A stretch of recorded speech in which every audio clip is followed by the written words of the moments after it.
So the next thing I want to show you is the first question um, in the midterm, and to show you how you can go about answering these questions. How do you go about doing research in order to answer these questions? And I've uploaded a number of um, websites that enable you to find out some of these answers, and I'm going to look at some of these websites with you right now to give you an idea of how you can do that. Um, I'm going to look specifically at Senator Al Franken, Franken is a senator from Minnesota. Um, Strangely enough, um, Senator Franken was also, if you can see right here, a member of Saturday Night Live in the 80s. Now, believe it or not, Senator Franken is a senator. And he's a senator from Minnesota. And what I am showing you right here are the is a website called GovTrack. It's a private website, but it takes a lot of its work from the Library of Congress. And it gives us a number of different ways of looking at what um, representatives in Congress do, members of Congress do, when they vote for or against particular pieces of legislation. And Senator Franken, as you can see from this, if you go on Senator Franken's profile page, one of the things can find is the ideology score. And you can see that Senator Franken is fairly, if you think about politics, not necessarily the best way to think about politics, but in a two-dimensional form. If you think about politics in terms of left and right, then Senator Franklin is fairly far to the left. If you look at this ideology score, I bet you can guess who this guy is over here, way over here on the left. And if you guessed correct, did you guess correct that that is Bernie Sanders? Um, Bernie Sanders is as far to the left on this sort of two-dimensional idea of politics as you can get. Um, and there are other senators here. Both of our uh, uh, New York senators are on here. Here's Schumer. Boxer is California. Gillibrand is um, New York. If you ever want to hear a story of how Gillibrand has become senator, I'm happy to talk to you about the history of Gillibrand's history. Um, Franken is over there in that sort of far quadrant. Not too many people over there.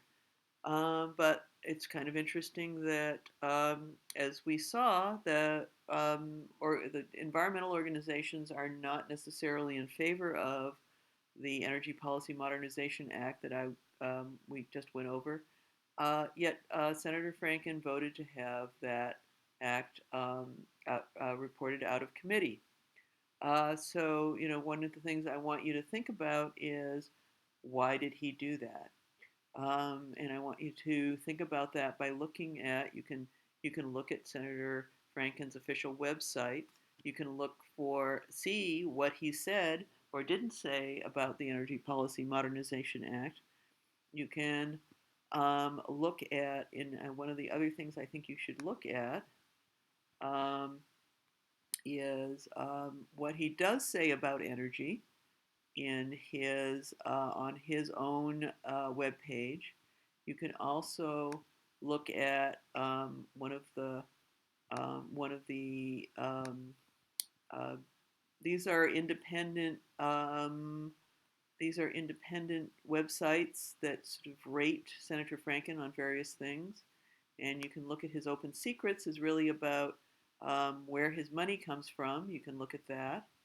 Um, and You can also look at, here are the 11 bills. Now, Senator Franken, one of the things that um, you can C is that Senator Franken is, in fact, a member of the energy committee, and so this is the committee that reported on the bill, and so um, and you can see what the various things he talks about when he talks about note how here is his list of things he talks about to his constituency on energy and environment. See the kinds of things that he, kinds of pictures he puts on. That is, this is his framing of his. Remember, we talked about framing. This is his framing of what he does in Congress. Um, He's talking here about renewable fuel standards, wanting to increase the standards, standard targets, and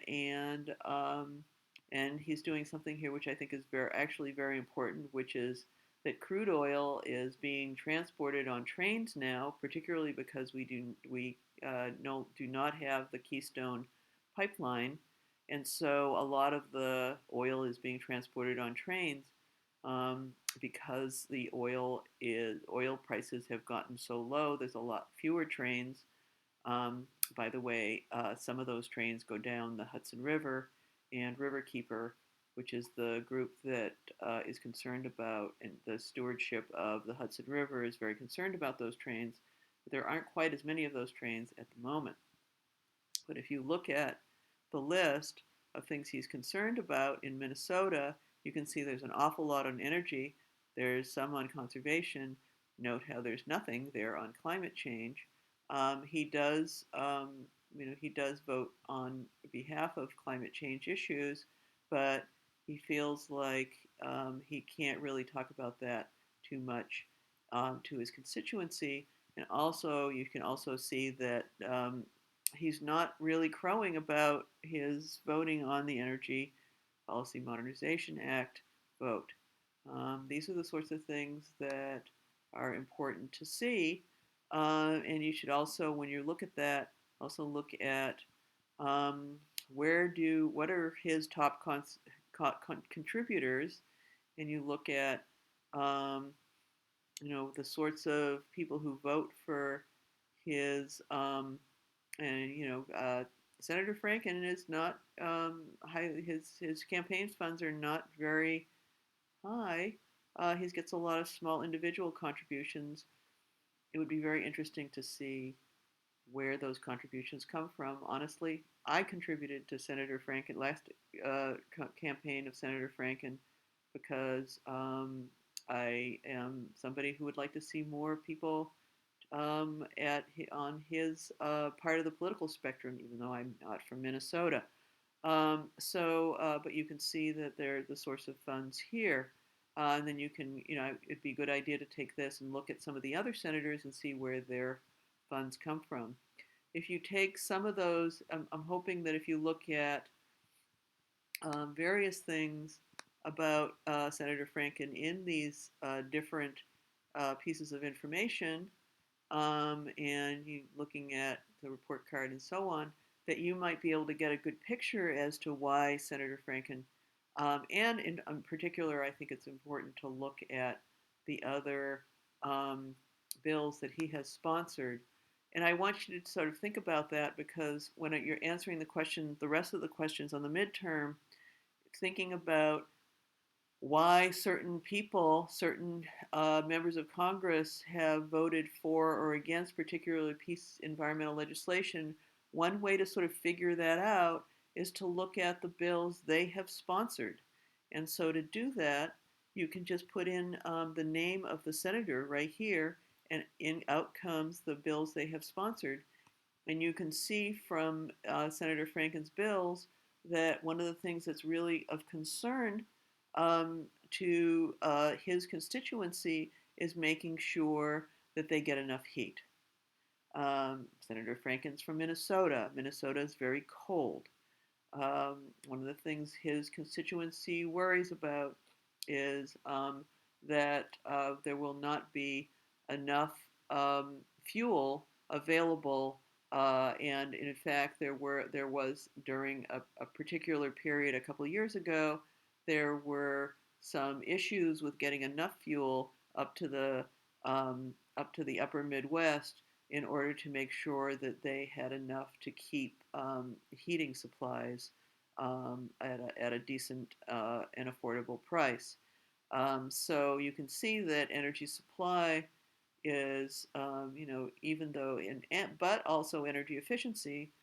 So you can see where energy efficiency is very important in order to keep people warm, but also energy supply. And so being someone who is very responsive to his constituency, he understands um, that energy security is a major part of why that what his constituents want, and that is why he is on the Energy Committee, Energy and Commerce Committee, and might have something to do with why he voted for the Energy Policy Modernization Act of 2015.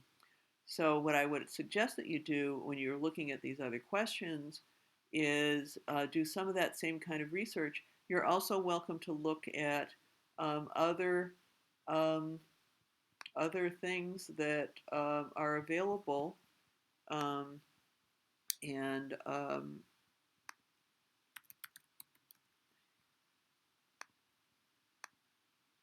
and I'm just looking at in particular the act we are talking about. It's actually easier to do it this way. Um, because other things have happened since then. Here it is. And if you look at this, this bill here, you'll see that in the bills that I'm talking about in the midterm, that there are often summaries. There are summaries that often talks about, there's a New York Times article about the bill, and then here are some opponents talking about it.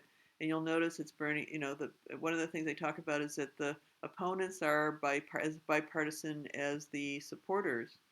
And we see our sort of four people here, and we know why. Remember Debbie Stabenow is from Michigan, and she was the one who made sure it wasn't voted on. Um, and and so you will see that there is a bill for funding the rebuilding of the Flint water structure in Congress at the moment as well. And you can also see, various like both the Sierra Club and the Heritage Foundation oppose this bill, and so on. So you can see some analysis of the bill here. That's GovTrack. There's a Library of Congress discussion of the bill. You can see some other, where it is right now, and then there are various amendments, some of which have been agreed to the bill before, but most of them were rejected, including Senator Franken's um, amendment on energy efficiency. So he's always very concerned about energy efficiency. You can understand why, considering his constituency. Given this, um, so between looking at media sites on these issues, you can also look at these more research sites on these issues to get a feel for the the senators and the Congress people who have to make these decisions, um, and whether or not they're going to support or not support particular bills. And remember that Senator Franken you know has to provide a certain amount of um, support for bills from other senators in order to have them support his bills as well. And